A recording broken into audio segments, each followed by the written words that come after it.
ପାଣ୍ଡୁରେଶୁଣୀ ପର୍ଯ୍ୟଟନ ସ୍ଥଳ ଓ ଗ୍ରାମୀଣ ଉଦ୍ୟାନ। ବିଶେଷ ସୂଚନା, ଏହି ସମ୍ପତ୍ତି ଆପଣଙ୍କର। ଏହାକୁ ଯତ୍ନ ରଖିବା ଆପଣଙ୍କ ଦାୟିତ୍ୱ। ଉଦ୍ୟାନ ଭିତରକୁ ଅବାଧ ପ୍ରବେଶ ନିଷେଧ। ପରିବେଶକୁ ସଫାସୁତୁରା ରଖନ୍ତୁ। ଏଣେତେଣେ ଅଳିଆ ଆବର୍ଜନା କରନ୍ତୁ ନାହିଁ। ପରିବେଶକୁ ପ୍ଲାଷ୍ଟିକ ମୁକ୍ତ ରଖନ୍ତୁ। ଡଷ୍ଟବିନ୍ ବ୍ୟବହାର କରନ୍ତୁ। ଉଦ୍ୟାନ ଭିତରେ ନାନା ପ୍ରକାର ପୁଷ୍ପ ଗଛ ଗୁଡ଼ିକୁ ନଷ୍ଟ କରନ୍ତୁ ନାହିଁ ଏବଂ କୃତ୍ରିମ ପ୍ରାଣୀ ଗୁଡ଼ିକ ଉପରେ ବସନ୍ତୁ ନାହିଁ। କେବଳ ଆନନ୍ଦ ନିଅନ୍ତୁ। ଜୟ ମା ପାଣ୍ଡୁରେଶୁଣୀ। ଦେଖିପାରୁଥିବେ ଆମର ଉଦ୍ୟାନ କେମିତି କେତେ ସୁନ୍ଦର ଭାବରେ ହେଇଛି। ହେଉଛି ବାରବଣିଆ ପାର୍କ। ଏ ଭିତରକୁ ଗଲେ ଆହୁରି ସୁନ୍ଦର ସୁନ୍ଦର ଦୃଶ୍ୟ ଅଛି ଦେଖିବା।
फोटो उठायो है।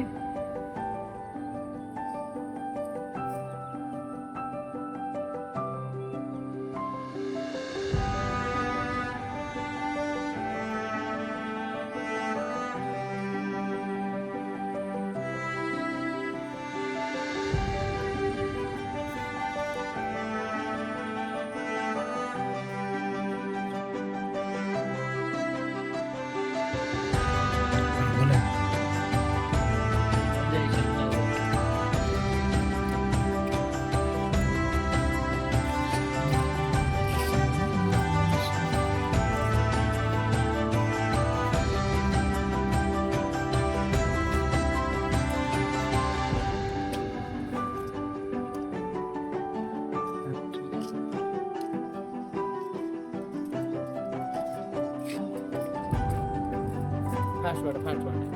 Hadi.